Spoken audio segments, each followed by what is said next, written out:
A loyal dog waited for days outside a hospital without moving. When the nurse discovered his secret, she broke down in tears. Ancient traditions and bonds that transcend explanation brought together a forgotten teacher, a nurse about to retire, and a German shepherd faithful beyond death. Secrets from the past came to light and their lives changed forever in ways no one could have predicted. A story of loyalty, healing, and unconditional love. Prepare yourself, because this story will touch your heart. Subscribe to the channel, leave your like on this video, and comment where you're watching from. A heart-wrenching howl cut through the chilly morning air in Santa Monica. Nurse Mercedes Garcia, a 40-year veteran on the verge of retirement, stopped dead in her tracks as she crossed the threshold of the Coastal General Hospital. There he was again, that magnificent German shepherd with his glossy coat, sitting patiently in front of the main entrance, his gaze fixed on the automatic doors, his mournful cries piercing her soul. It was the third consecutive morning she'd seen him, always in the same spot, always with that same pleading look in his eyes. The weather in Southern California had turned nasty in the past few days. A cold drizzle lashed the city, soaking the noble animal's fur, yet he remained motionless, a statue of unwavering loyalty. Mercedes couldn't hold back any longer. Using her shawl as a makeshift rain shield, she slowly approached the dog. Surprisingly, the animal showed no aggression, instead looking at her with eyes that seemed to perfectly understand the situation. That's when Mercedes noticed something carefully tied to his collar, a small embroidered cloth bag, the kind you'd find in a local craft shop. With arthritic fingers trembling with emotion, Mercedes untied the small bundle and found a letter written in shaky handwriting and a faded, worn photograph inside. The picture showed a smiling older man with the same German shepherd, much younger. As she read the letter, her eyes filled with tears. Mr. Emilio Rodriguez, a former teacher from the local elementary school, had been rushed to the hospital after a severe heart attack. His faithful companion, Captain, had been waiting days for his return, unable to understand why his master wasn't coming out those doors. Mercedes' heart skipped a beat when she recognized the name. Mr. Rodriguez had been her fifth-grade teacher 50 years ago. She hadn't seen him in decades, not since she'd moved downtown and he'd retired to a small house in the outskirts. The letter explained that he lived alone, that Captain was his only family, and begged that someone would take care of his dog if he should pass. "Oh, poor thing," Mercedes murmured, gently stroking Captain's wet head. "How long have you been waiting here, my loyal friend?" The rain intensified, and Mercedes made a spontaneous but firm decision. She removed her shawl and used it to dry the dog as best she could. "Come with me, Captain. Let's see what we can do for your owner." As if understanding perfectly, Captain got up and followed her docilely toward the hospital entrance. The security guard, Frank Miller, frowned as he saw them approaching. "Ms. Garcia, you know animals aren't allowed," he began, but she interrupted him with the authority only 4 decades of service could bestow. "This isn't just any animal, Frank. This is a special emergency, and I'll take responsibility. Call Dr. Evans, please." Her tone brooked no argument. While they waited, Mercedes showed Frank the photograph and the letter. His expression softened visibly. "Mr. Rodriguez, the teacher from the Ocean View Elementary, my dad always talks about him. He says he was the best teacher he ever had." Dr. Evans arrived a few minutes later, hurried and worried. She was a young but respected doctor from Texas who had joined the hospital 5 years ago and quickly risen through the ranks due to her dedication and compassion. "What's going on, Mercedes?" she asked, immediately noticing the German shepherd sitting perfectly still, as if understanding the gravity of the situation. Mercedes quickly explained the situation, showing the letter and the photograph. Dr. Evans listened attentively, her expression shifting from concern to a mixture of surprise and emotion. "Mr. Rodriguez, he's in intensive care," she finally confirmed. "His condition is stable but critical, a massive heart attack 4 days ago." "Doctor, I know it's against the rules, but this dog has been waiting in the rain for days," Mercedes pleaded. "If only he could see him for a moment." The doctor looked intently at Captain, as if assessing the risk and the situation. Her eyes met the animal's, and something in that noble gaze seemed to touch her professional heart. 5 minutes, she finally conceded against all protocol. "Only 5 minutes, and we'll have to disinfect him beforehand. And nobody can find out about this, Mercedes. It would jeopardize my license." The process was quick but meticulous. Captain patiently underwent a cleaning with antibacterial wipes, as if understanding the importance of the ritual. Mercedes donned extra protective gear, and together, following Dr. Evans, they discreetly headed toward the intensive care unit. Room 307 was dimly lit, illuminated only by the faint glow of monitors and medical equipment. Mr. Rodriguez lay motionless, connected to multiple tubes and wires. His face, gaunt and pale, barely resembled the vibrant man in the photograph. Mercedes felt her heart sink at the sight. Captain, upon entering, remained completely still for a moment, as if processing the scene. Then, with a surprising gentleness for an animal of his size, he slowly approached the bed. He didn't try to jump or touch the equipment. He simply brought his muzzle to Mr. Rodriguez's inert hand, which hung slightly over the edge of the bed, and gently touched it with his wet nose. What happened next left Mercedes and Dr. Evans paralyzed with surprise. Mr. Rodriguez's fingers, immobile for days, moved slightly. A monitor began to beep more insistently, showing a change in vital signs. "He's responding," Dr. Evans whispered, incredulous. "His vitals are improving." Captain let out a soft whimper, as if communicating with his master. And then, against all medical odds, Mr. Rodriguez's eyelids fluttered and opened slightly. "Tine," he murmured in a barely audible voice, so weak it seemed to come from another world. Dr. Evans acted quickly, checking vital signs and reacting to the unexpected change in the patient. Mercedes, tears in her eyes, watched the scene in disbelief. The connection between man and animal transcended conventional medical understanding.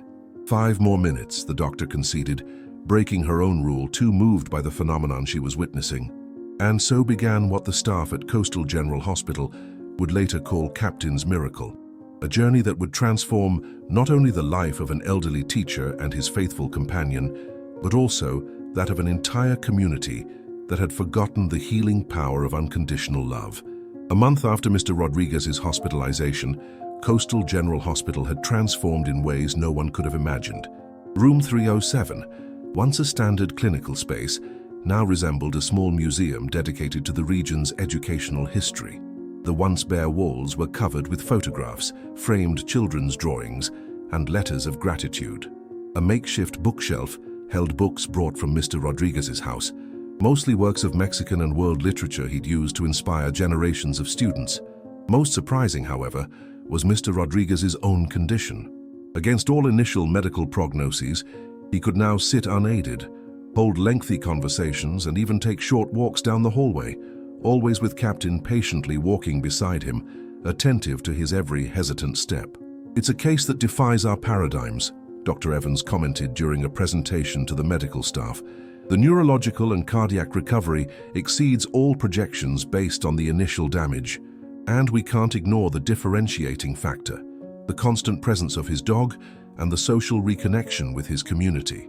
The pilot program of animal-assisted therapy, directed by Mercedes, who had indefinitely postponed her retirement, was showing promising results in other patients.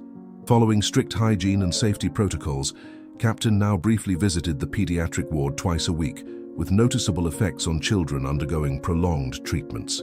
One particularly meaningful morning, Mercedes arrived at Mr. Rodriguez's room with a worn cardboard box. "I found this in the attic of your house, Mr. Rodriguez," she explained, carefully placing the box on the bedside table. "I thought you might want to look at it." Mr. Rodriguez, who was reading the newspaper with his glasses, newly brought from home, looked at the box with curiosity. Captain, lying in his usual spot beside the bed, lifted his head with interest. "The blue notebooks," Mr. Rodriguez murmured, recognition lighting up his face. "I thought I'd lost them years ago." With slightly trembling hands, he opened the box, revealing dozens of identical school notebooks, their blue covers worn by time. He reverently took one and opened it. "Every school year for 50 years, I asked my students to write a personal essay on the first day of class," he explained to Mercedes. "A letter to their future selves, describing their dreams, fears, and hopes. I kept them and returned them on the last day of the term, so they could see how much they had grown in just a few months." He flipped through the yellowed pages with childish handwriting, smiling at memories that vividly resurfaced in his mind. "But these," he continued, pointing to the box, "are different. These are copies I kept of the essays that struck me as extraordinary. Children with visions that took my breath away, with wisdom that far surpassed their years. Intrigued, Mercedes watched as Mr. Rodriguez carefully selected a specific notebook. "Here it is," he said triumphantly. 1973. Mercedes Alvarez, 5th grade. Surprised, Mercedes recognized her own childish handwriting, insecure strokes forming ambitious words for an 8-year-old girl. "When I grow up, I want to be a star doctor. My grandma says it's impossible because we're poor, and because girls can't be astronomers. I don't know how to spell it. But I told her I'm going to invent a medicine for 6 stars that are going out, and with the money, I'll buy a big house where all the kids without families can live." Mercedes covered her mouth with her hand, moved to tears as she remembered that little girl full of impossible dreams, raised by a stern but loving grandmother, after her parents died in an accident. "You never lost that light, Mercedes," Mr. Rodriguez said softly. "You just focused it differently. You don't cure stars, but you've healed countless lives." Their conversation was interrupted by the arrival of Joaquin, Mr. Rodriguez's old colleague, who brought important news. "The school community is organizing a special celebration," he announced enthusiastically. "For your recovery and for the medal you received. All your former students want to gather, Emilio. It'll be this Sunday at Ocean Park." Mr. Rodriguez seemed momentarily overwhelmed by the news. "I don't know if I'm ready for something like that, Joaquin. The doctor has authorized a short outing," Mercedes interjected. "With proper supervision, of course. It would be good for you to get some fresh air, Mr. Rodriguez." As they discussed the details, Captain suddenly approached the box of blue notebooks, his inquisitive nose sniffing with evident interest. With surprising gentleness for an animal of his size, he used his muzzle to nudge a specific notebook, causing it to fall onto the bed. "What did you find, boy?" Mr. Rodriguez asked, picking up the notebook pointed out by the dog. Upon opening it, his expression changed instantly. "Extraordinary," he murmured. "What is it?" Mercedes asked, approaching. "Elena Fuentes, 1968, Mr. Rodriguez replied, his voice thick with emotion. "Before she was my wife, she was my student at the Teachers' College." The notebook contained not only the initial essay, but also later annotations, small drawings in the margins, and what appeared to be an exchange of ideas between teacher and student over several months. "She was brilliant," Mr. Rodriguez continued, caressing the pages as if they were an invaluable treasure. "She had a revolutionary vision of inclusive education decades before the concept became popular. This notebook contains the seed of what would later become our joint project." "What project?" Joaquin asked, genuinely interested. Mr. Rodriguez's answer surprised both visitors. "The Community Center for Integral Learning that we never got to build." With renewed energy, as if the discovery had awakened a long-dormant inner fire, Mr. Rodriguez began to explain. "Elena and I dreamed of creating a different kind of educational space. Not a traditional school, but a center where children of all abilities and circumstances could learn together, at their own pace. With a library, a garden, craft workshops, accessible labs. We even planned to include animal therapy," he added, looking meaningfully at Captain. "We had the blueprints, the curriculum, everything," he continued with a mixture of nostalgia and regret. "We had even started saving to buy the land. But when Elena got sick, everything was put on hold. And after losing her, I simply didn't find the strength to continue alone." Mercedes and Joaquin exchanged glances, moved by this revelation. The unfulfilled dream of Mr. Rodriguez and his wife seemed painfully beautiful, a testament to lives dedicated to uplifting others. "Do the blueprints still exist?" Mercedes asked, an idea forming in her mind. "They must be somewhere in the house," Mr. Rodriguez replied thoughtfully. "In the study, probably." Elena was meticulous with her documents. That same afternoon, with Mr. Rodriguez's permission, Mercedes and Joaquin visited the house to look for the mentioned blueprints. Captain unusually remained at the hospital, as if sensing that his presence beside Mr. Rodriguez was more necessary than ever. The search in the small study proved initially fruitless. Bookshelves filled with pedagogical books, folders with lesson plans meticulously organized for decades, but no trace of the community center blueprints. "There must be some special place where she kept important personal documents," Mercedes mused. Joaquin, who knew the house better from his years of friendship with Mr. Rodriguez, stopped in front of a small wooden desk in the corner. "This was Elena's desk," he commented. "Emilio never allowed it to be moved from its place after she passed away." Carefully examining the furniture, Mercedes noticed something particular, a small drawer with an ornate lock, different from the others. "Is there a key?"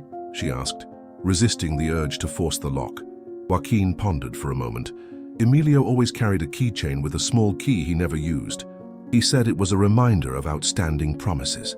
"The keychain is among his personal belongings at the hospital," Mercedes exclaimed, remembering the items they had brought to make Mr. Rodriguez's room more comfortable. They hurried back to the hospital, where they found Mr. Rodriguez reviewing more blue notebooks, with Captain faithfully by his side. When they explained their theory about the key, a melancholic smile appeared on his face. "Eleanor always said that the right time would come to open that drawer again," he commented, taking a small keychain from the bedside table. Among several conventional keys, a tiny, aged bronze key stood out. "I suppose that time has come." He handed the key to Mercedes. "You should be the one to open it, dear." "I think Elena would have wanted it that way."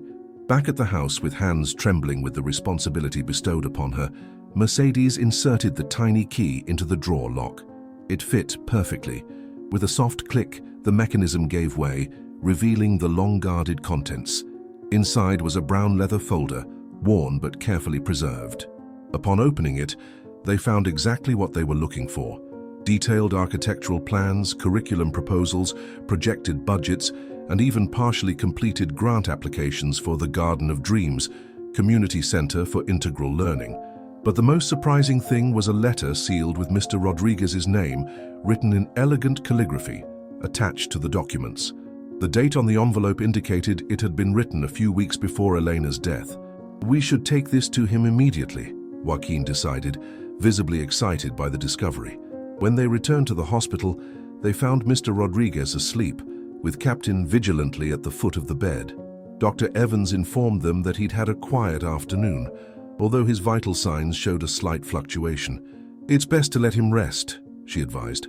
"You can show him your finding tomorrow."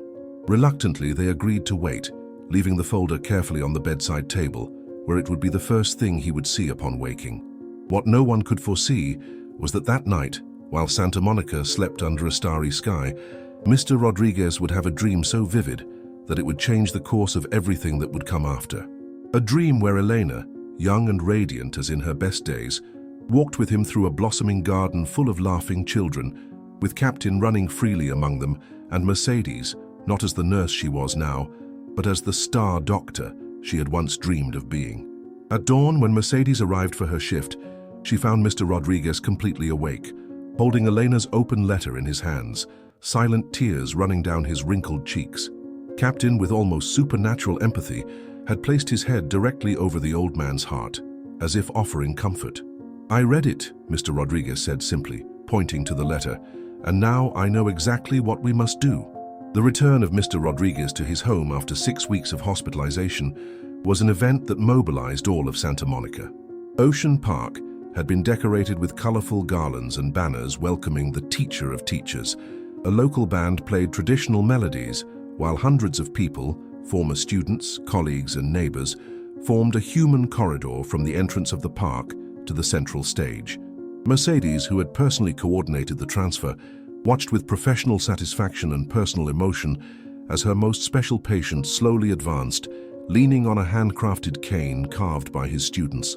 Captain walked beside him, attentive to every step, occasionally looking back as if checking that Mercedes was following.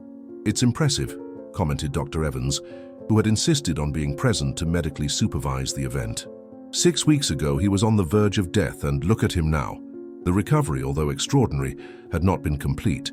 Mr. Rodriguez still showed weakness on his left side, a consequence of the heart attack, and needed frequent rests. However, his mental lucidity had returned completely, and he even seemed energized by a renewed purpose. That purpose had crystallized the morning he read Elena's letter, found in the secret drawer along with the blueprints for the community center. Although the exact content remained between Mr. Rodriguez and his late wife, he had shared the essentials with Mercedes and Joaquin. Elena urged him not to abandon their shared dream, affirming that one day he would find the way and the right people to make it a reality. "It was as if she had seen the future," Mr. Rodriguez had commented, amazed. "She specifically mentions that I should look for the girl who wanted to cure stars when the time was right." Now, as he advanced among applause and cheers toward the center of the park, Mr. Rodriguez seemed transformed. The crowd, however, could not perceive the internal storm that stirred his heart. Upon reaching the stage, the mayor of Santa Monica handed him the symbolic keys to the city, declaring that day Mr. Rodriguez Day. Speeches followed, each more emotional than the last, recalling anecdotes from decades of dedicated teaching. When it was finally Mr. Rodriguez's turn to speak, an expectant silence fell over the park. With a voice initially trembling but gaining firmness with each word, he began, "When I was young and newly graduated, my most admired professor gave me advice that has guided my life. Teach as if each child were the last you will be allowed to educate. I have tried to honor that maxim every day of my career." He paused, absent-mindedly stroking Captain's head, who remained alert by his side. "Today I'm not here just to receive your generous honors, but to make an important announcement." The crowd fell silent, intrigued. "My wife Elena and I shared a dream that we never got to realize in life. A different, inclusive educational center, where children of all abilities and circumstances could learn together, at their own pace, in contact with nature and the arts." Mr. Rodriguez pulled the folded blueprints from his pocket, showing them to the public. "These blueprints slept for decades, as I almost did forever. But thanks to an extraordinary dog," he stroked Captain again, "and an exceptional nurse who was once my student," he pointed to Mercedes in the audience, "I have received a second chance, and I don't intend to waste it." His voice broke slightly. "Today I officially announce the creation of the Elena Fuentes Foundation to establish the Garden of Dreams, a community center for integral learning. And to start it, I donate my house and land, along with my savings from 50 years of teaching." A murmur of surprise ran through the crowd. Mr. Rodriguez's property, though modest, included a considerable plot of land on the outskirts of Santa Monica, with a privileged view of the surrounding hills. "Some will say I'm an old fool for giving away everything I own," he continued with a smile. "But at 83, I've learned that we don't take anything with us when we leave, except the satisfaction of having done something meaningful." The spontaneous applause that followed was deafening. Amid cheers and tears, Mr. Rodriguez concluded his speech by inviting everyone present to be part of the project, so that together we can build the future that Elena and I dreamed of. The celebration continued for hours, with music, traditional food, and hundreds of people approaching to greet Mr. Rodriguez, who received each one as if it were the most important visit of the day. Captain, ever vigilant, allowed strangers to approach his owner, but maintained a protective stance, especially when he noticed signs of fatigue in the old man. Mercedes, watching from a distance, couldn't help but feel a mixture of pride and concern. As a nurse, she knew that Mr. Rodriguez was exceeding his physical limits. As a friend and former student, she perfectly understood his need to do so. When they were finally able to leave, late in the afternoon, Dr. Evans insisted on performing a quick assessment. In the privacy of Mr. Rodriguez's home, she conveyed her concerns. "His vital signs show significant fatigue. His heart has worked too hard today," she explained frankly. "He will need absolute rest for at least 48 hours. Mr. Rodriguez nodded, acknowledging the medical wisdom, but his eyes shone with unwavering determination. "I can't rest now, Doctor. The momentum is there, and we must take advantage of it. There's so much to do, so many people to contact, and all that will still be there after you rest," Mercedes intervened firmly. "The project needs you to be strong, Mr. Rodriguez." Resigned but unconvinced, Mr. Rodriguez allowed himself to be settled into his bedroom, with Captain immediately settling into his usual place at the foot of the bed. However, as soon as Mercedes and the doctor withdrew to the living room to discuss the next steps of home care, the elderly teacher took a notebook from his bedside table and began to write frantically. What no one suspected, not even Mercedes, who had known him since childhood, was the internal battle Mr. Rodriguez was silently waging. The public announcement had been only the first step of a much more ambitious and, in certain aspects, reckless plan for a man in his condition. The truth he guarded jealously was that, since the night he read Elena's letter and had that vivid dream, he had experienced recurring episodes, moments when he believed he saw his wife sitting beside him, so real that he could perceive the scent of her gardenia perfume, instants when he heard her voice suggesting specific steps for the project, dreams so lucid that upon waking he doubted whether they had really been dreams. These episodes, far from frightening him, gave him deep comfort and a sense of urgency. as if time were a scarce resource that he had to manage with extreme precision. In his notebook, Mr. Rodriguez not only planned the next steps for the foundation, but also kept a diary of these encounters, as he called them. What intrigued him most was the role Elena seemed to assign to Mercedes in his visions. She always described her as the guardian who will continue when you are gone. This phrase tormented Mr. Rodriguez. Was it a premonition that his time was truly limited, or simply the natural recognition of his advanced age? That night, while the town celebrated and commented on Mr. Rodriguez's extraordinary announcement, Mercedes returned to the teacher's house to make sure he was resting properly. She found him asleep, with his notebook open on his chest, and Captain faithfully guarding at the foot of the bed. Gently, she took the notebook to put it away, but she couldn't help but notice the words written on the open page. Eleanor insists that Mercedes should lead the center when I'm gone. A chill ran down her spine. Was Mr. Rodriguez suffering from hallucinations as a side effect of his medication, or was it simply the natural manifestation of his wishes for the future of the project? She left the notebook on the bedside table and sat silently in a chair by the window, observing the serene profile of the old man under the soft moonlight filtering through the curtains. Captain lifted his head, looking at her with those eyes that seemed to contain ancient wisdom, and then returned to his vigilant position. "You feel it too, don't you?" Mercedes murmured to the dog, feeling slightly ridiculous for talking to him as if he were a confidant. "There's something else going on here." The following days confirmed her concerns. Although medically Mr. Rodriguez was progressing adequately, his behavior showed disturbing patterns. He spent hours locked in his study, emerging with new plans, budgets, and detailed proposals for the Garden of Dreams.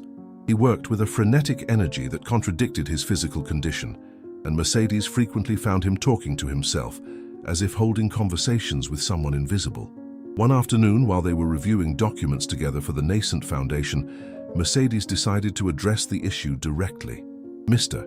Rodriguez," she began cautiously, "I've noticed that sometimes you seem to be conversing when you're alone." Mr. Rodriguez looked at her for a long time, as if assessing whether she was ready to hear the truth. "I'm not alone, Mercedes," he finally replied, with surprising calm. "Elena is here guiding me. Not all the time, of course, but she comes when I need her most." Instead of showing alarm at what could be interpreted as a sign of delirium, Mercedes remembered the enigmatic words Mr. Rodriguez had uttered during his hospitalization, and how Captain seemed to react to presences that no one else perceived. "What does she tell you?" she simply asked, deciding to go with the flow for the moment, while assessing whether she should consult with Dr. Evans about adjusting his medication. "Surprisingly practical things," Mr. Rodriguez smiled. "Where to find important documents, who to contact for support, how to legally structure the foundation. And," he added, looking at her meaningfully, "she insists that you should be the one to lead the garden when I can no longer do so." Mercedes felt a lump in her throat. "Mr. Rodriguez, you have many years ahead of you."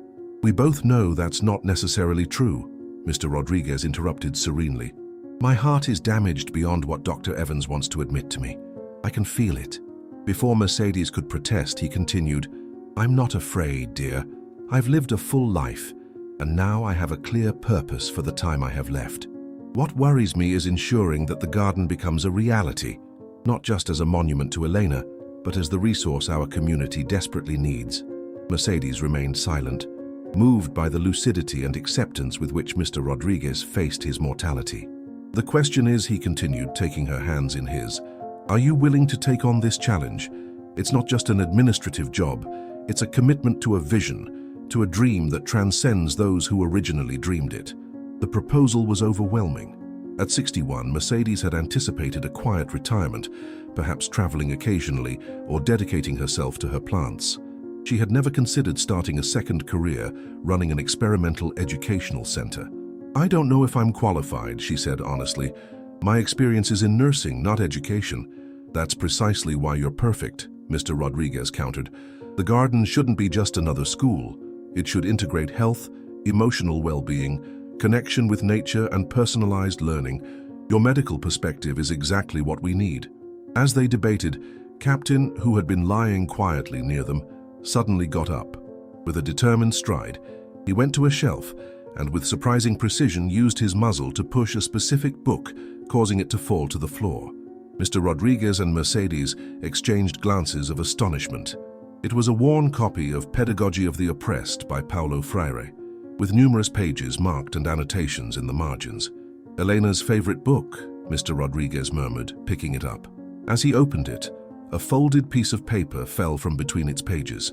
It was a child's drawing, yellowed with age, showing what appeared to be a huge, colorful garden with children of different sizes playing under a smiling sun. In a corner, in childish writing, it read, "The Garden of Dreams by Mercedes Alvarez, 5th grade." "My God," Mercedes exclaimed, recognizing her own drawing from over 50 years ago. "How is this possible?" "I kept it all these years," Mr. Rodriguez explained, visibly moved. "When we were designing the center with Elena, your drawing was an inspiration. The purity of that childish vision, the joy in each stroke, reminded us why we were doing all this." Mercedes took the drawing with trembling hands, flooded with memories of the girl she had once been, dreamy and idealistic despite the hardships of her life. "Don't you see?" Mr. Rodriguez continued softly. "This isn't a coincidence. That captain appeared in my life, that you were the nurse assigned to my case, that you found the blueprints exactly when you should have found them. Everything is connected." Captain, as if to emphasize the point, came closer and rested his head on Mercedes's lap, looking at her with those expressive eyes that seemed to convey a clear message. The following afternoon, while Mr. Rodriguez rested, Mercedes visited the land where the Garden of Dreams was planned to be built. It was a beautiful plot on the outskirts of Santa Monica, with panoramic views of the hills and enough space for the planned buildings, green areas, and gardens. Walking among the avocado trees that Mr. Rodriguez had planted decades ago, she felt a strange mix of peace and anticipation. Was she really considering abandoning her orderly life to embark on this adventure at her age? Was she prepared for the inevitable obstacles, for the responsibility of realizing the dream of two people she had admired deeply? Her reflections were interrupted by Joaquin, who had arrived discreetly and was now watching her from the shadow of a nearby tree. "It's beautiful, isn't it?" he commented, joining her. "Emilio and Elena bought this land with their first savings as teachers. They could have bought a more luxurious house downtown, but they preferred this open space where children could run freely." "Did you know about the original project?" Mercedes asked. "Of course. We were a small group of dreamy educators," he smiled nostalgically. "Emilio, Elena, my wife Consuelo, may she rest in peace, and I. We met on Sundays to plan how we would revolutionize rural education in the United States. What happened? Life, I suppose. Consuelo died in an accident. Then Elena got sick. I accepted an administrative position in Texas that consumed all my time. The dreams faded into everyday responsibilities." He paused, his gaze lost on the horizon. "Maybe that's why this resurgence of the project excites me so much. It's as if we're given a second chance." Mercedes looked at the old teacher, noticing a gleam in his eyes, similar to the one she saw in Mr. Rodriguez. The passion for transformative education was still alive in them after so many decades. "Emilio wants me to run the center," she finally confessed. "I know," Joaquin replied without surprise. "He told me yesterday, and I think it's the perfect choice." "Why?" "I have no experience in educational administration." "Because you have the exact combination of qualities that are needed. The compassion of a healer, the meticulousness of a scientific nurse, and," he smiled mischievously, "the insatiable curiosity of that little girl who always asked why the moon didn't fall from the sky." Mercedes couldn't help but smile at the reference to her childhood. "Besides," Joaquin continued, "Emilio trusts you implicitly, and Captain seems to have chosen you as his second favorite person in the world, which, believe me, is an extraordinary honor." As they talked, a gentle breeze stirred the leaves of the trees, creating a whisper that seemed like a coded message from nature. In the distance, the bell tower of the Santa Monica Pier chimed, marking 5 o'clock in the afternoon. It was the time when, decades ago, the school day ended, and Mercedes would run home to her grandmother's house, always carrying a book borrowed from Mr. Rodriguez. "Do you know what Elena said to me before she passed away?" Joaquin asked softly. "She made me promise her that when the garden finally existed, we would plant a Japanese cherry tree in the center of the courtyard.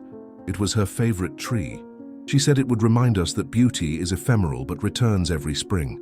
With those words, something crystallized in Mercedes's heart. The feeling of being at a vital crossroads transformed into a quiet certainty. It wasn't just a practical decision about a job or a project. It was the culmination of a circle that had begun when an orphaned girl found inspiration in a teacher who saw possibilities where others saw limitations. That night, as Mercedes drove back to her apartment in downtown Santa Monica, she took an impulsive detour to the city cemetery. Although it was already dark, she knew the way to Elena Fuentes' grave perfectly. She had visited the place occasionally over the years, silently thanking the woman who had supported Mr. Rodriguez in his transformative work.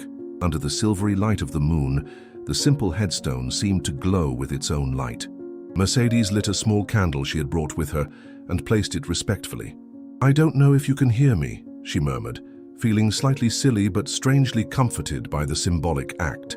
"I don't know if you really visit Emilio or if it's just his way of processing grief. But if you are somehow present, I want you to know that I will try to honor your vision. I don't know if I have the ability or the wisdom to do it, but I promise to put my whole heart into the attempt." A gentle gust of wind fanned the candle flame, casting dancing shadows on the headstone. For a moment, Mercedes felt a warm and comforting presence, as if someone had placed a hand on her shoulder. The next day, with a clarity and determination she hadn't felt in years, Mercedes submitted her formal resignation from the hospital. Dr. Evans, although surprised, showed understanding. "You've given 40 years of your life to traditional medicine," she commented, signing the documents. "Maybe it's time to explore alternative ways of healing." When Mercedes returned to Mr. Rodriguez's house to tell him her decision, she found him in the garden, sitting under an old mesquite tree with Captain lying at his feet. The elderly teacher was holding his notebook open, but his gaze was lost on the horizon, as if contemplating a future that only he could visualize. "I'll do it," Mercedes announced simply, sitting beside him. A serene smile lit up Mr. Rodriguez's face. "I know," he replied calmly. "Elena told me last night." Instead of questioning this statement, Mercedes simply took the hand of the man who had guided her path since childhood. Together, they silently watched as the sun began its descent behind the mountains, painting the sky with golden and purple hues. Captain, as if sensing the importance of the moment, came closer and placed his noble head on both their joined hands. His eyes, deep and expressive, seemed to convey a clear message.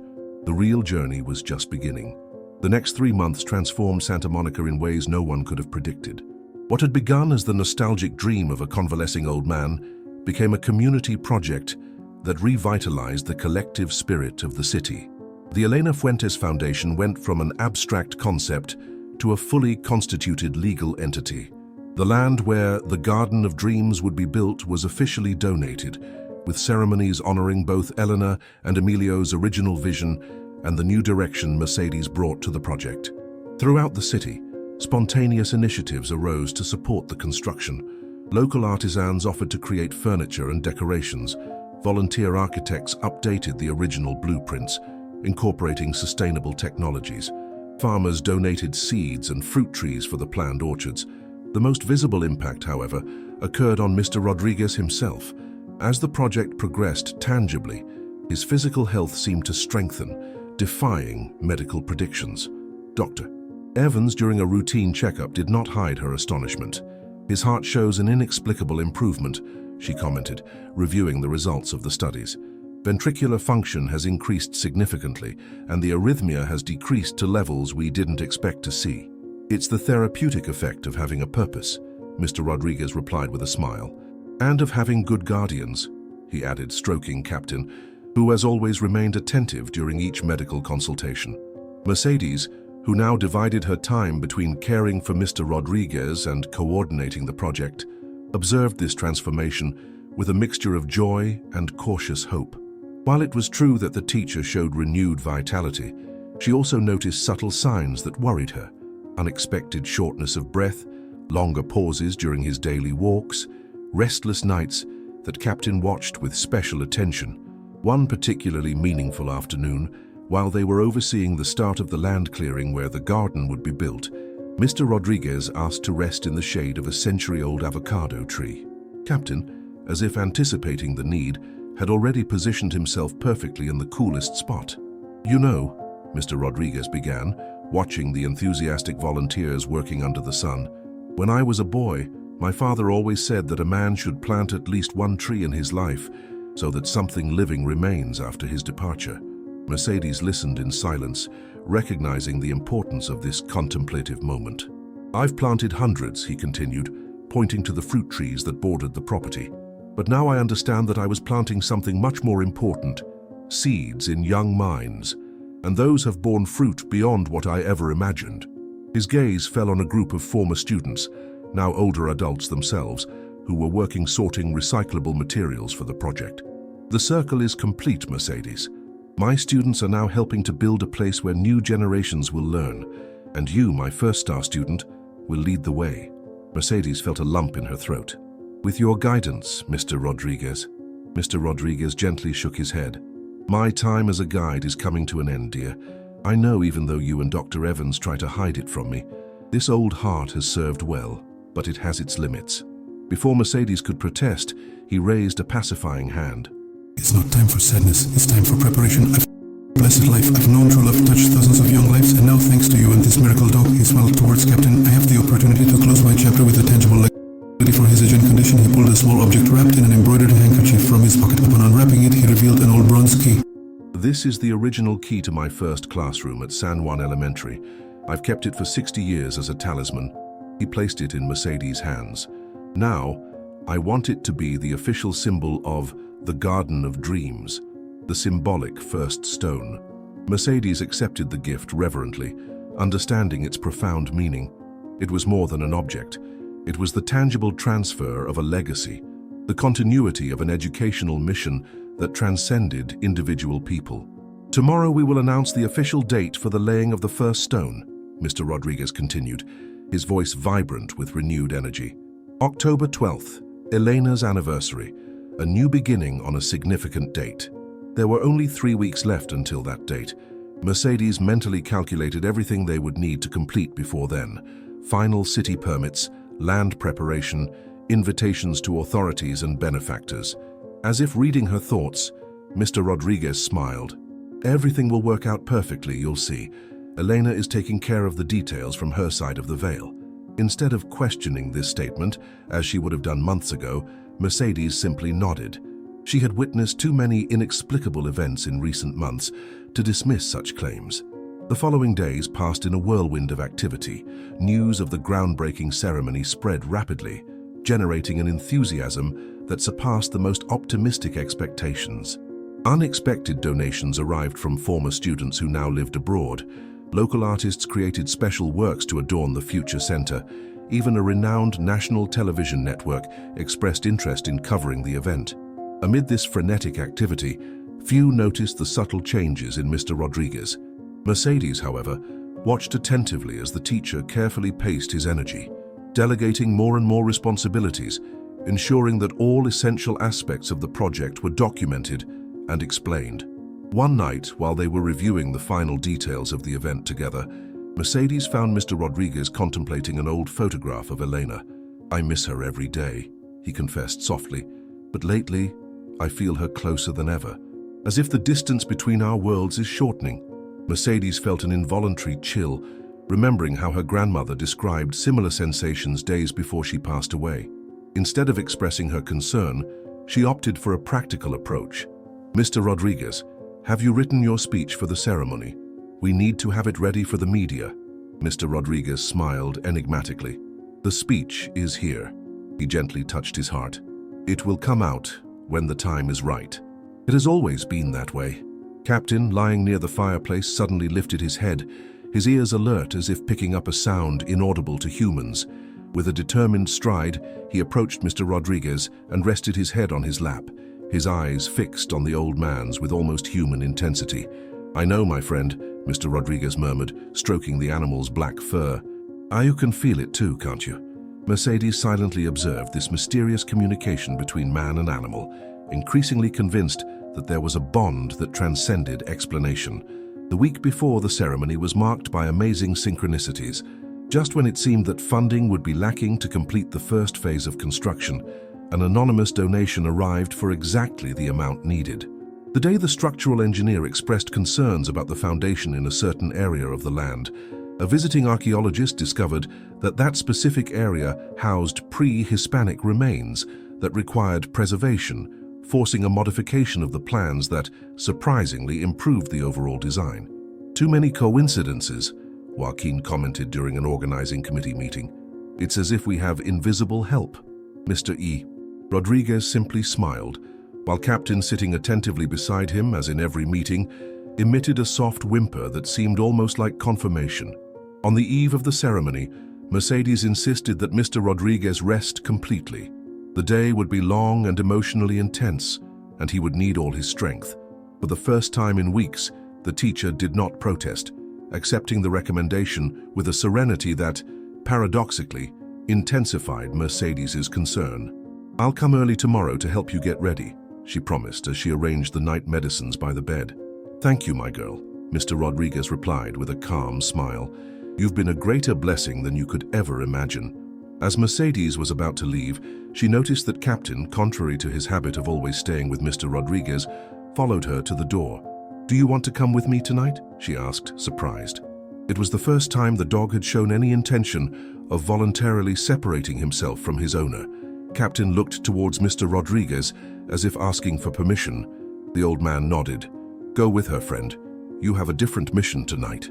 Disconcerted but already accustomed to the strangeness surrounding this duo, Mercedes allowed Captain to accompany her to her apartment. Throughout the night, the dog maintained a restless watch, occasionally looking towards the window, as if waiting for something. At dawn, as Mercedes was getting ready to return to Mr. Rodriguez's house, Captain began to bark insistently at the door with unusual urgency. We're going," she reassured him, interpreting his anxiety as a desire to reunite with his owner. The walk to Mr. Rodriguez's house normally took 15 minutes, but Captain, pulling on the leash with unusual force, reduced it to less than 10. Upon arriving, instead of waiting patiently for Mercedes to use her key, the dog began to scratch the door desperately. An unsettling premonition took hold of Mercedes as she hurriedly opened the door. The house was silent, bathed in the golden light of dawn filtering through the east-facing windows. "Mr. Rodriguez," she called, advancing towards the master bedroom. She found him in his bed, apparently asleep, with an expression of absolute peace on his face. A gentle smile curved his lips, as if he had received wonderfully happy news just before falling asleep. On his chest, carefully placed, was a white envelope with Mercedes' name written in his unmistakable old-fashioned handwriting. Captain slowly approached the bed, emitting a soft whimper as he rested his head next to his owner's motionless hand. There was no possible confusion. Mr. Rodriguez had passed away during the night, peacefully and alone, exactly as he would have wished. With trembling hands, Mercedes took the envelope. Inside, she found 2 pages, a personal letter for her and a perfectly written speech for the groundbreaking ceremony, headed with a simple note, to be read by Mercedes Alvarez, founding director of the Garden of Dreams. Tears blurred her vision as she read the final words of the man who had been her teacher, mentor, and in these last months her closest friend. "Dear Mercedes, if you are reading this, I have departed to reunite with Elena. Do not shed many tears for me, for I depart satisfied and at peace, having completed the circle that began when a curious 8-year-old girl entered my classroom asking why the moon didn't fall. That girl now holds my most precious legacy in her hands. I trust fully that the Garden of Dreams will flourish under your care, just as you flourished under mine. Captain now belongs to you, although in reality, I believe he has always belonged to the garden. He knows things that we only intuit, and will be your faithful companion as you complete what we have started together. The ceremony must continue today. Do not postpone anything because of my departure. On the contrary, use it as a reminder that our time is limited, but our impact can be eternal through what we leave behind. With all my love and trust, Emilio P.S. Look in my desk drawer." Elena left something special for this moment. Captain, as if perfectly understanding the situation, rested his head on Mercedes's knee as she wept silently. Amid her grief, an absolute certainty invaded her. Mr. Rodriguez had chosen this moment. He had completed his mission and was now passing the baton to hands he fully trusted. After contacting the appropriate medical authorities and Joaquin, Mercedes went to the desk mentioned in the letter. In the indicated drawer, she found a small carved wooden box with the name Mercedes engraved on the lid. Inside was an antique silver star-shaped brooch, accompanied by a yellowed note dated 1985, written by Elena, "For the girl who wanted to cure stars. One day you will understand why it had to be kept until the right moment. With love, Elena." Mercedes contemplated the brooch, vaguely remembering seeing Elena wear it during special school ceremonies. It was a symbolic object that connected 3 generations of educators, a tangible testament to a shared vision that transcended time and death itself. As news of Mr. Rodriguez's passing spread through Santa Monica, a difficult decision arose. Should the groundbreaking ceremony scheduled for that same day be cancelled?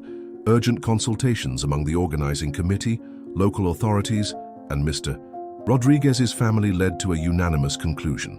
The ceremony should be held exactly as planned. "It's what he would have wanted," Joaquin affirmed, wiping away tears as he helped coordinate the final preparations. "In fact, it's what he explicitly instructed," he added, pointing to the letter that Mercedes had partially shared. And so, under an extraordinarily blue sky, with the October sun bathing the hills of Santa Monica, hundreds of people gathered for an event that transformed from a celebratory beginning into a powerful ceremony of continuity. Faces showed a mixture of tears and smiles, a perfect reflection of the duality of the moment: grief over the physical departure of a beloved teacher, and joy over the birth of his permanent legacy.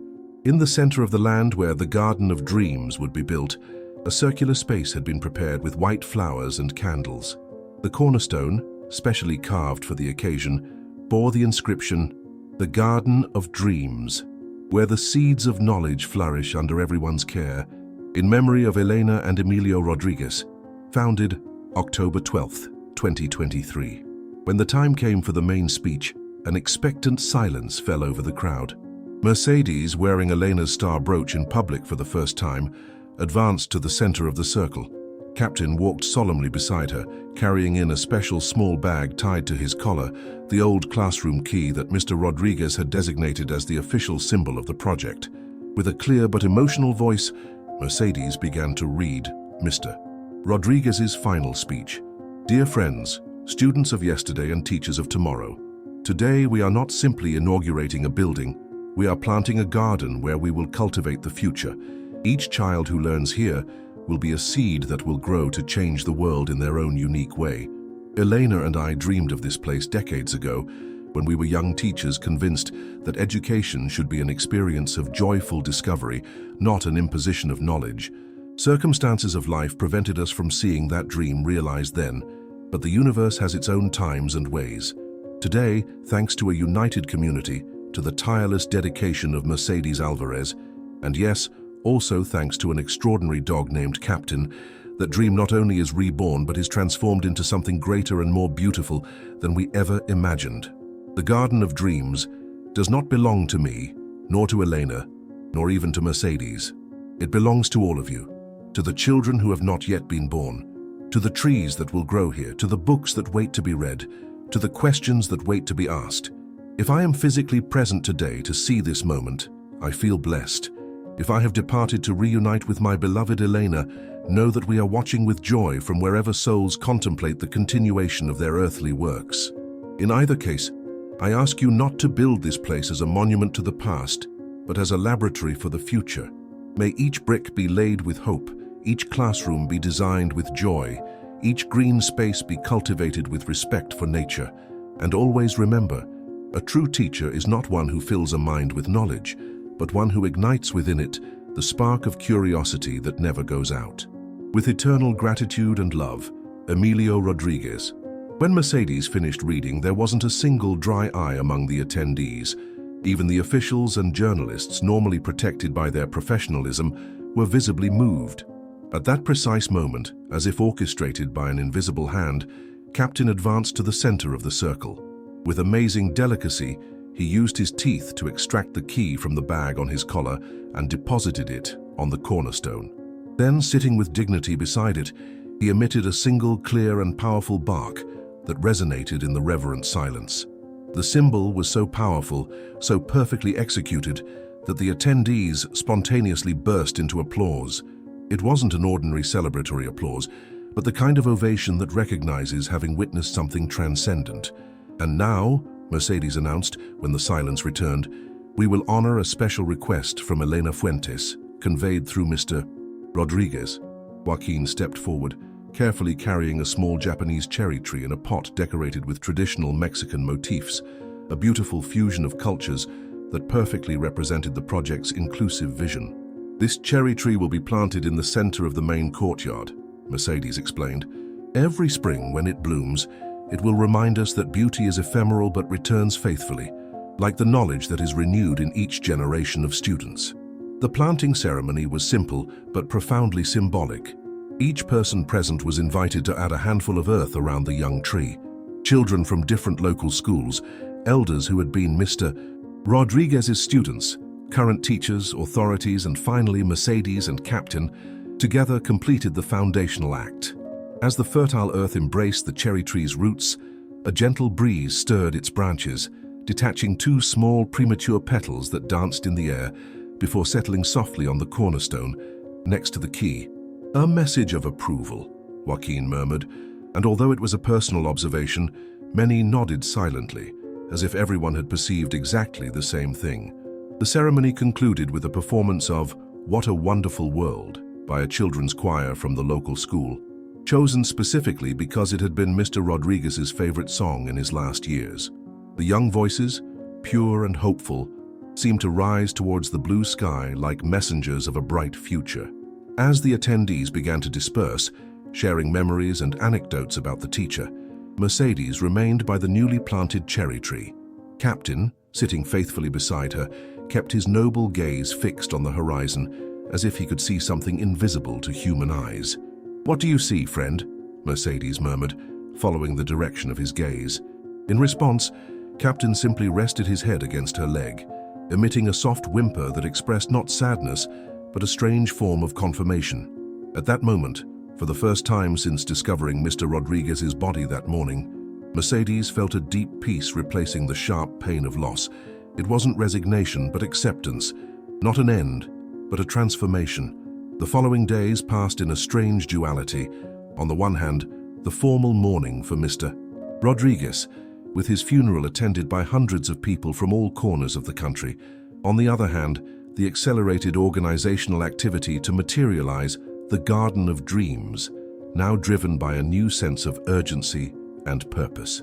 Mercedes, officially named founding director by the Foundation's board of directors, faced each day with a calm determination that surprised even those who had known her since always.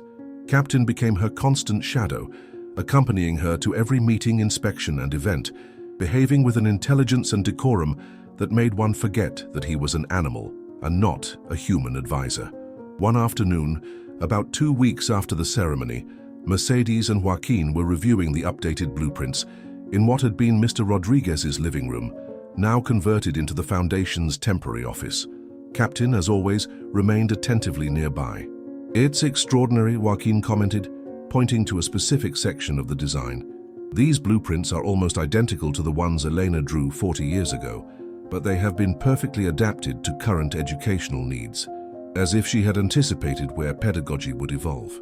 "She was always ahead of her time," Mercedes replied, remembering the visionary writings she had found among Elena's documents.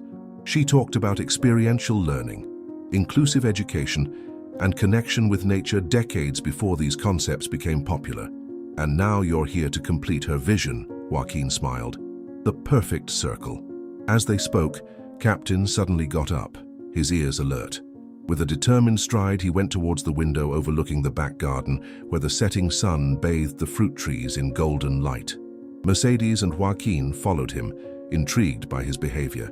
Outside, in the middle of the orchard, an extraordinary scene unfolded. Dozens of monarch butterflies, unusually numerous for that time of year, fluttered around an old rose bush that had been Elena's favorite, according to Mr. Rodriguez. "The monarchs are migrating," Joaquin commented, amazed by the spectacle, "but it's rare for so many to stop in a single garden like this." Captain emitted a soft whimper, his gaze fixed on the aerial dance of the butterflies. For a moment, Mercedes thought she saw two translucent figures among the rays of the setting sun and the orange fluttering, a man and a woman, holding hands, contentedly observing the garden. She blinked, and the vision disappeared, leaving only the warm certainty that they were not alone in this mission. "They're here," she murmured, so low that only Captain seemed to hear her. The dog responded by resting his head against her hand, as if silently confirming her perception. 6 months after the laying of the cornerstone, the Garden of Dreams had gone from a project on paper to a tangible reality that was transforming the landscape on the outskirts of Santa Monica. Construction was progressing at a surprising pace, driven by a combination of community support, unexpected donations, and what many were already calling the Rodriguez effect, a series of fortunate coincidences that seemed to resolve obstacles just as they arose. The main structure, a 2-story circular building with a central courtyard where the Japanese cherry tree grew, was almost complete. The classrooms, designed according to Elena and Mr. Rodriguez's pedagogical principles, were nothing like traditional classrooms.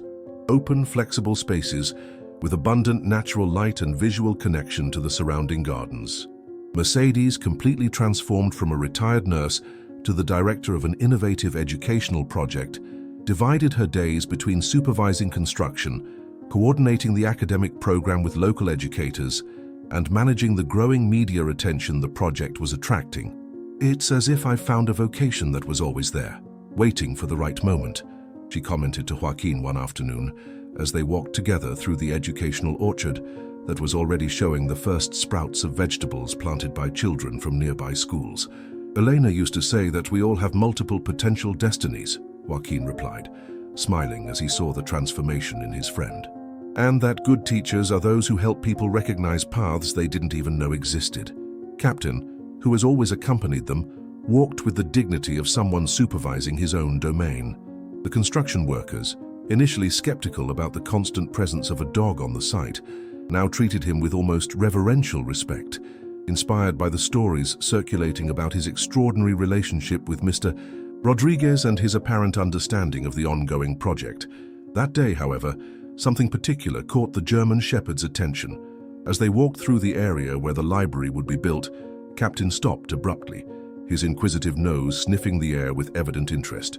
Before Mercedes or Joaquin could react, the dog darted towards a secluded area of the land where excavations for the foundations had revealed interesting rock formations.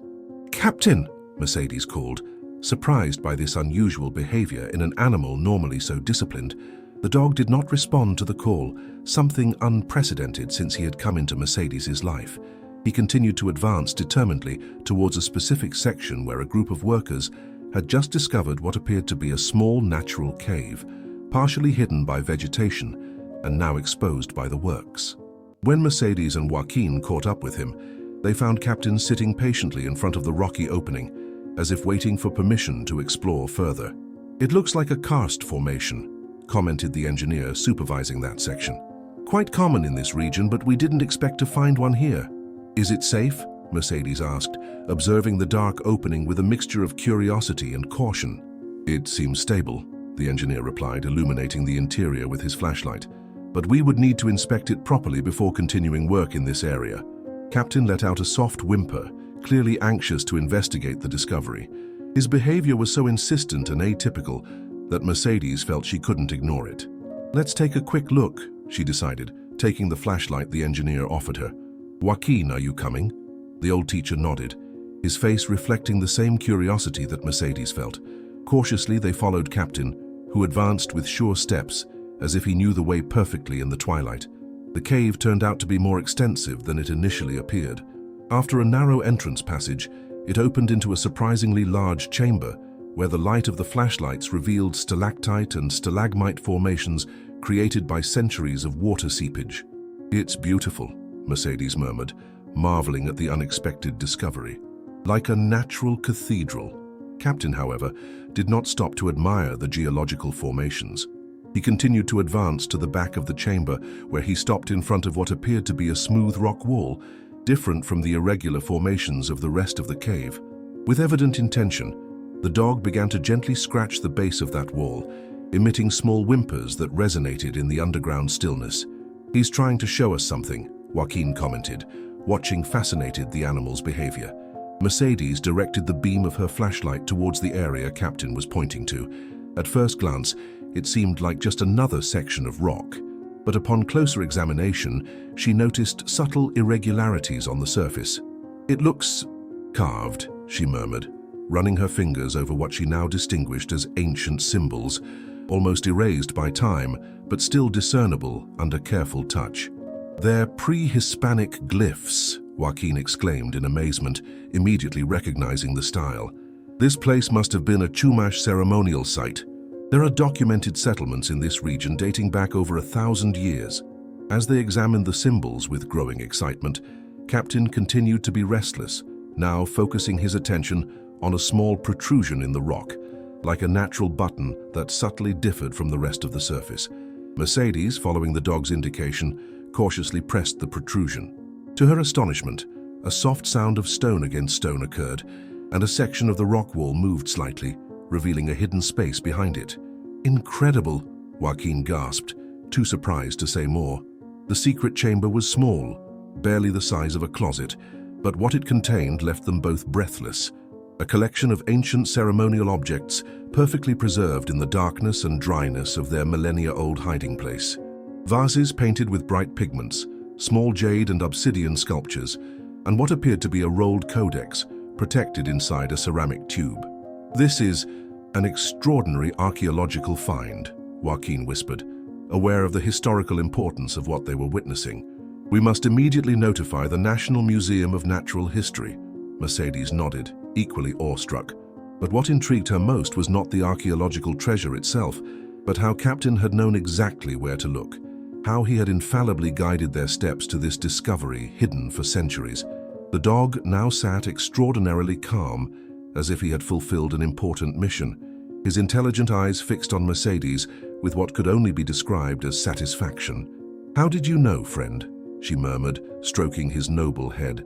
"How could you know this was here?" The answer came that same night, in equally extraordinary circumstances.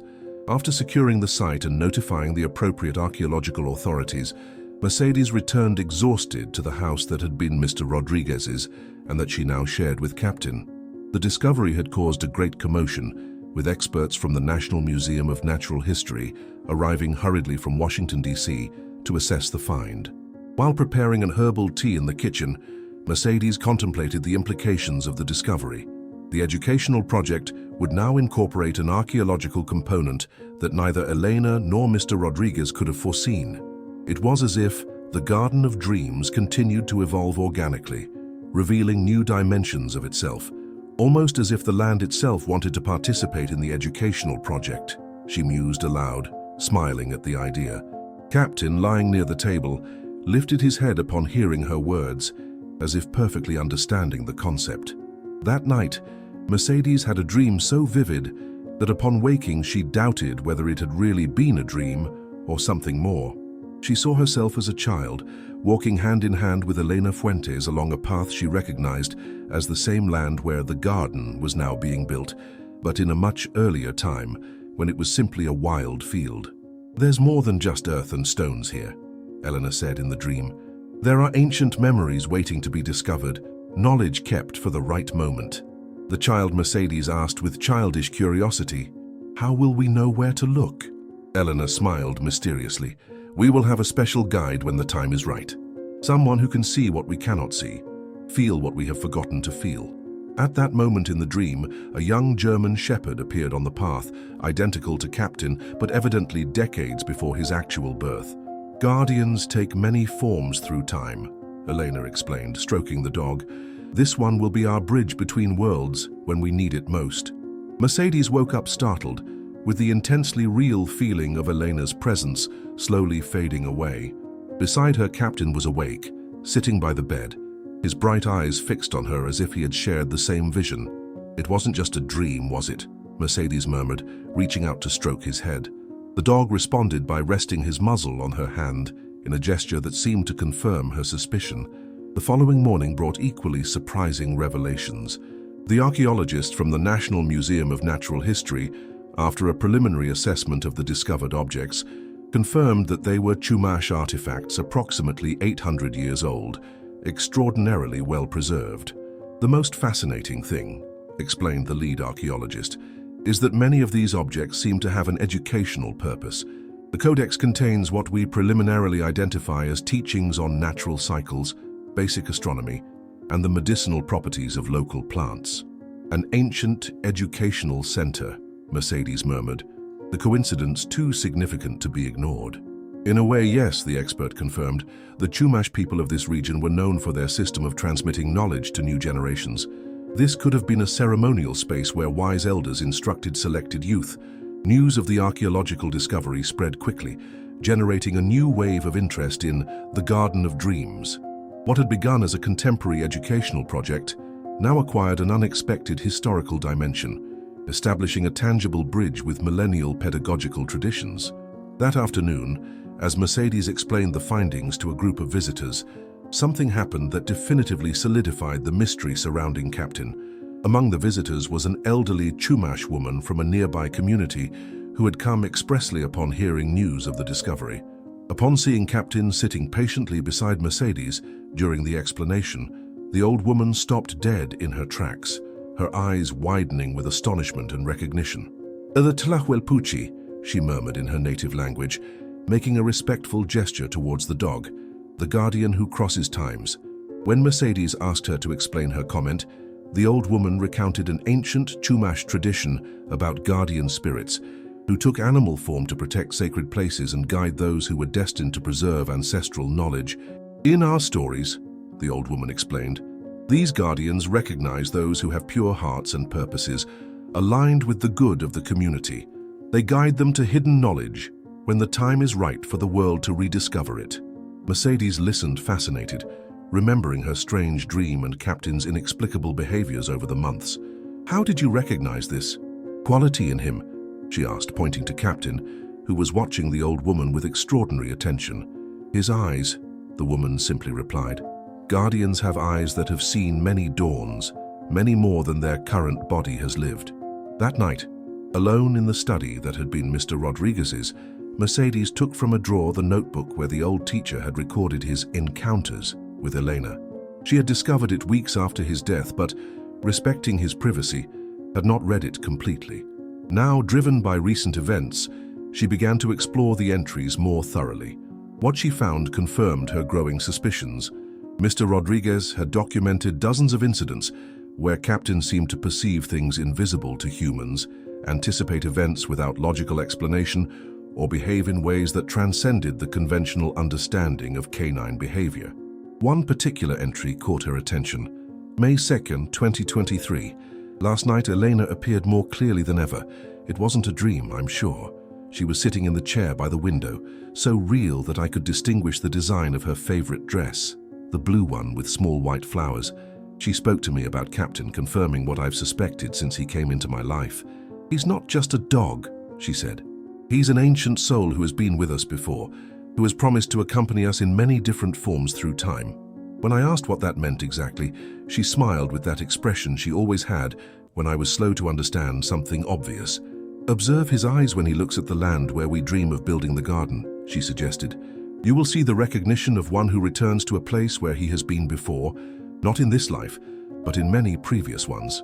Mercedes closed the notebook, deeply moved.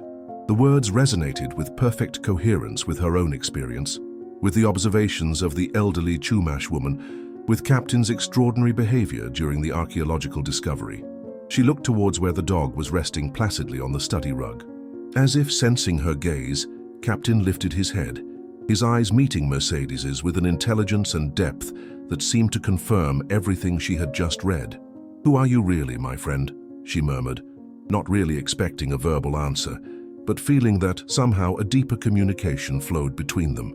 Captain got up, approaching to rest his head on Mercedes's lap. For a fleeting but extraordinarily clear instant, she felt a kind presence enveloping them both, as if Elena and Mr. Rodriguez were there, completing an invisible circle of connection that transcended the conventional boundaries between species, between life and death, between past and present. She didn't need more explanations or proof. Some mysteries don't require definitive resolution to be understood in their essence. Some truths are felt more than they are proven. With renewed clarity of purpose, Mercedes understood that the Garden of Dreams was much more than a modern educational project. It was the continuation of a tradition of knowledge transmission that extended thousands of years into the past and potentially the same distance into the future. And she, along with Captain, were simply the current guardians of that eternal flame. A year after Mr. Rodriguez's passing, the Garden of Dreams finally opened its doors to its first students.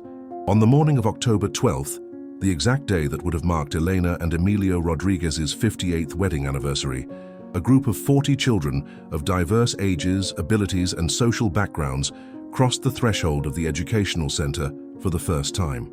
It had gone from a shared dream to a vibrant reality. The completed complex was a harmonious fusion of contemporary design and traditional American elements. The main building, with its characteristic circular shape, housed flexible learning spaces that could be transformed according to pedagogical needs. Large windows visually connected the interior with the surrounding gardens, where educational orchards, natural play areas, and small outdoor amphitheaters created a learning environment without defined limits between classroom and nature. Most extraordinary, however, was the archaeology pavilion. After extensive consultations with the National Museum of Natural History and the local Chumash community, the discovered cave had been integrated as a fundamental component of the educational project. A glass tunnel allowed observation of the original ceremonial chamber without disturbing it, while interactive exhibits explained the historical connection between the ancient Chumash Knowledge Center and the garden's contemporary educational vision. Mercedes, dressed with simple elegance for the occasion, awaited the students at the main entrance with Captain sitting majestically by her side. The dog, now almost 10 years old but maintaining all his vitality, wore a specially designed blue vest with the educational center's logo, a stylized tree, whose roots formed a heart and whose branches extended towards stars. "Welcome to the first day of a great adventure," Mercedes greeted them as the last child entered. "Some call me Director, but I prefer you to know me as Teacher Mercedes. And this," she pointed to the German Shepherd, "is Captain, our four-legged assistant director and official guardian of curiosity." The children laughed, some immediately drawn to the dog, who, with surprising patience, allowed enthusiastic petting, especially from the youngest. "The Garden of Dreams is not like other schools you may know," Mercedes continued. "Here we don't just fill notebooks with information, but discover together the wonder of knowledge. Our classrooms have doors, but they are rarely closed. Our teachers have plans, but there's always room to follow unexpected questions. And our rules are few but important. Be kind, be curious, and be careful with everything around us." The opening ceremony was simple but moving. Joaquin, now the center's academic coordinator, read a short passage from Elena Fuentes' pedagogical writings. A group of Chumash elders blessed the space according to their ancestral traditions, and the children themselves planted 40 native flower seeds in a special star-shaped garden, symbolizing the expansion of knowledge in all directions. At the end of the formal part, Mercedes led the group on their first tour of the facilities. The children, initially shy, soon began to explore with growing enthusiasm, marveling at spaces that seemed specifically designed to awaken their natural curiosity. "Teacher Mercedes, there's a telescope on the roof," exclaimed an 8-year-old girl, excitedly pointing towards the astronomical dome. "That's right, Lucy," Mercedes smiled, "because some questions can only be answered by looking at the stars." The little girl looked at her with bright eyes. "My grandma says you wanted to be a star doctor when you were a girl." Mercedes stopped, surprised. "Does your grandma know me?" "Yes, she says they went to school with Mr. Rodriguez. Her name is Rose Miller." "Rose!" Mercedes immediately remembered her classmate from 5th grade. "Of course, now I see the resemblance. You have her same curious eyes." This type of unexpected connection continued to unfold throughout the day. Among the 40 pioneer students, more than half had some connection, direct or indirect, with Mr. Rodriguez, Elena, or Mercedes' own past.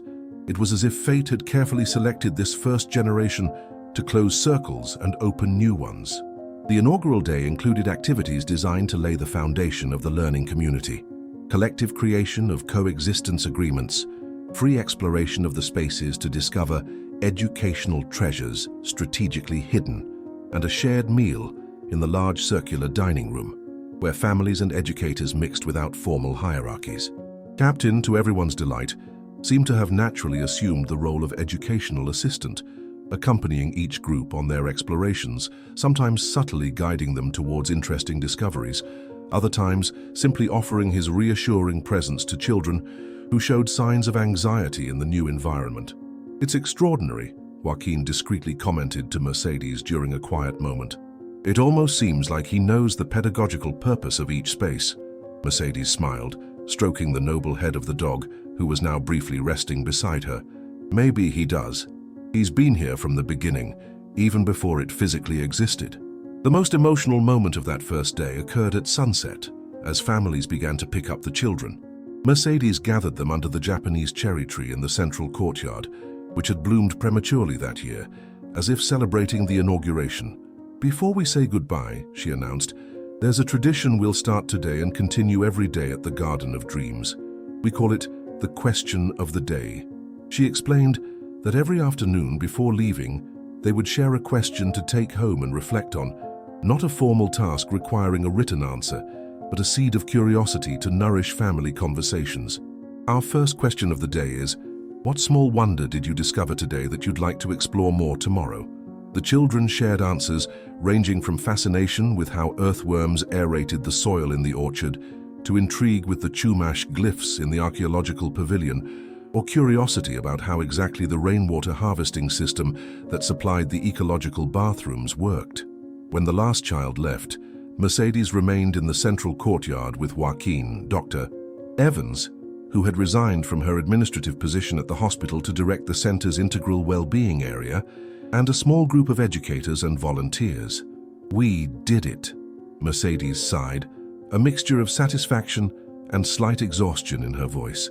"They did it," Joaquin gently corrected, pointing towards a small altar discreetly placed in a corner of the courtyard, where photographs of Elena and Mr. Rodriguez smiled next to an always-lit candle. "We are just the gardeners who take care of what they planted."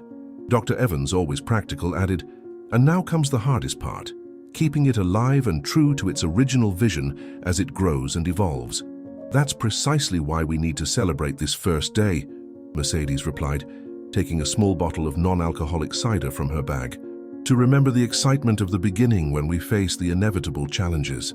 As they shared a simple toast under the blooming cherry tree, Captain, who had remained nearby, suddenly lifted his head. His ears pricked up alertly, and his gaze fixed on a specific point near the altar with the photographs. Mercedes followed his gaze, and for a fleeting but perfectly clear instant, she thought she saw two translucent figures standing by the altar, an older man with dignified posture and an elegant woman in a floral dress, both smiling with evident approval. She blinked and the vision disappeared, but the feeling of benevolent presence remained, confirmed by Captain's serene expression, who was now resting peacefully, as if he had received the validation he expected. The following months confirmed that the Garden of Dreams was not simply another educational institution, but the catalyst for a broader community transformation.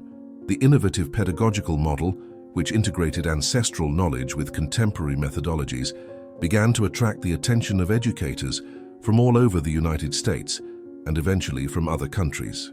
The program that generated the most interest was the Guardians of Wisdom program, where community elders, particularly those of Chumash heritage, shared traditional knowledge about herbal medicine, practical astronomy, sustainable agricultural techniques, and oral narratives. This knowledge was naturally interwoven with the formal academic curriculum, creating bridges between contemporary science and ancestral wisdom. The archaeology pavilion evolved into a small community museum, which not only preserved the original findings, but continued to incorporate historical pieces donated by local families, documenting the rich cultural heritage of the region. For Mercedes, the most significant transformation occurred in the children themselves. Students who had arrived shy or disconnected from the educational process flourished in an environment that valued their unique ways of learning. Children considered problematic in traditional schools discovered their special talents when allowed to explore at their own pace. One particularly moving case was that of Miguel, an 8-year-old boy with autism who initially communicated very little verbally. At the garden, he discovered a special affinity with Captain, who seemed to instinctively understand when the little boy needed space and when silent company. Gradually, Miguel began to communicate more, first with the dog and then with his classmates and teachers. It's as if Captain can see beyond the labels, Miguel's mother commented to Mercedes during a meeting. He sees directly into my son's soul. Mercedes, observing the dog gracefully aging, but maintaining his essential vitality, often reflected on the words of the elderly Chumash woman, the guardian who crosses times. Every day she witnessed small incidents that reinforced her conviction that Captain was much more than an exceptional dog. Like that morning when, without any prior indication, he guided a group of students exactly to the spot in the orchard where, upon digging, they discovered a small natural spring that no one knew existed. Or the afternoon when he insisted on staying with a seemingly healthy girl until she experienced an asthma attack that no one could have foreseen, except apparently Captain. On the second anniversary of Mr. Rodriguez's passing, Mercedes decided to hold an intimate ceremony under the central cherry tree, which had now grown considerably and had become the symbolic heart of the garden. Only Joaquin, Dr. Evans, and some of the first collaborators were invited. Today we don't commemorate an absence, but celebrate a continuous presence, Mercedes began, placing white flowers next to the altar of Elena and Mr. Rodriguez. True immortality lies not in living forever, but in creating something that continues to live and grow after us. As she spoke, Captain, who had remained still beside her, suddenly got up and walked to the exact center of the circular courtyard. There he stopped, looking expectantly at Mercedes. Following an inexplicable intuition, she approached and knelt beside the dog. Captain used his paw to gently scratch the ground at a specific point. "I think he wants us to dig here," Joaquin commented, intrigued. With the help of a small gardening shovel, Mercedes carefully removed the earth where Captain had indicated. A few inches below the surface, she found something unexpected, a small metal box, evidently placed there during the initial construction. "I don't remember anyone putting this here," she murmured, cleaning the soil from the surface. The box wasn't locked. Upon opening it, Mercedes found a yellowed envelope addressed to her in Mr. Rodriguez's unmistakable handwriting, and next to it, an object wrapped in ancient silk.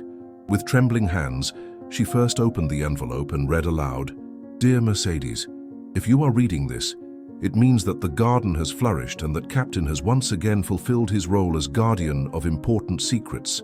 What you will find next to this letter is a treasure that Elena discovered many years ago on this very land, when we were just dreaming of building our educational center here. It is a Chumash ceremonial object that, as an elder from the community explained to us, represents the continuity of knowledge through generations. The elder told us something then that we didn't fully understand, that the object should remain hidden until the circle was complete, and that the four-legged guardian would indicate the right time for its rediscovery. Now I understand that he was referring to this moment and to Captain. The real treasure is not the object itself, but what it symbolizes, that nothing valuable is truly lost as long as there are hearts willing to preserve and share it. With eternal love, Emilio P.S. Elena says she always knew you would be the one to complete our dream. The stars you dreamed of curing as a child were not in the sky, but in the eyes of each child who now learns at the garden." When Mercedes finished reading, a reverent silence enveloped the small group. Delicately, she unwrapped the object protected by the silk. It was a small jade disc carved with Chumash symbols, representing the cycles of learning and knowledge transmission, held by an aged silver chain. "It's beautiful," Dr. Evans murmured, observing how the setting sun made the green stone shine with almost mystical reflections. "And it has exactly the same symbols we found in the cave," Joaquin added, recognizing the patterns. Mercedes held the pendant in her palm, feeling a strange sense of connection that transcended time. It wasn't simply a valuable archaeological object, but a tangible testament to continuity, the same symbol used by ancient teachers, discovered by Elena and Mr. Rodriguez, and now entrusted to her, linking past, present, and future in a perfect cycle. Captain, as if understanding the transcendence of the moment, emitted a soft whimper and rested his noble head against Mercedes' knee. "Thank you, faithful guardian," she murmured, placing the pendant around her neck, "for guiding us through times and dreams." As the sun descended behind the Santa Monica Hills, bathing the Garden of Dreams in golden light, Mercedes contemplated the small world they had created, children learning with joy, ancient wisdom reborn in new generations, a community gathered around values of respect and curiosity. Elena and Mr. Rodriguez's dream had not only materialized, but had evolved into something greater and more beautiful than they had imagined. Captain, now with a muzzle whitened by age but maintaining the same dignity and noble presence, sat beside her, looking towards the horizon, like a guardian satisfied with the fulfillment of a sacred mission. "It's not an end," Mercedes reflected aloud, stroking the dog's head. "It's just the dawn." And so, under the blooming cherry tree, in the heart of a garden that nourished minds and spirits alike, the story continued its course, weaving new threads into the eternal tapestry of shared knowledge and love that transcends time and form, reminding us that dreams, when cultivated with devotion and patience, blossom into realities more beautiful than their original conception. In the following generations, many teachers would guide the Garden of Dreams. Many children would discover their own potential there, and many stories would intertwine in its rich tapestry. But the foundational legend would always remain. The teacher who returned from the brink, the nurse who recovered her childhood dreams, and the extraordinary dog who, in some inexplicable yet perfectly natural way, had been the bridge between worlds, the guardian of an eternal legacy, the faithful custodian of a vision that would continue to flourish as long as there were hearts willing to cultivate the infinite garden of shared knowledge with love. My friends, we have reached the end of the story. Did you like it? What lesson can you take from this story? Leave it here in the comments. Like this video, subscribe to the channel, and watch this video that is playing on your screen. This story will impact you. Until next time.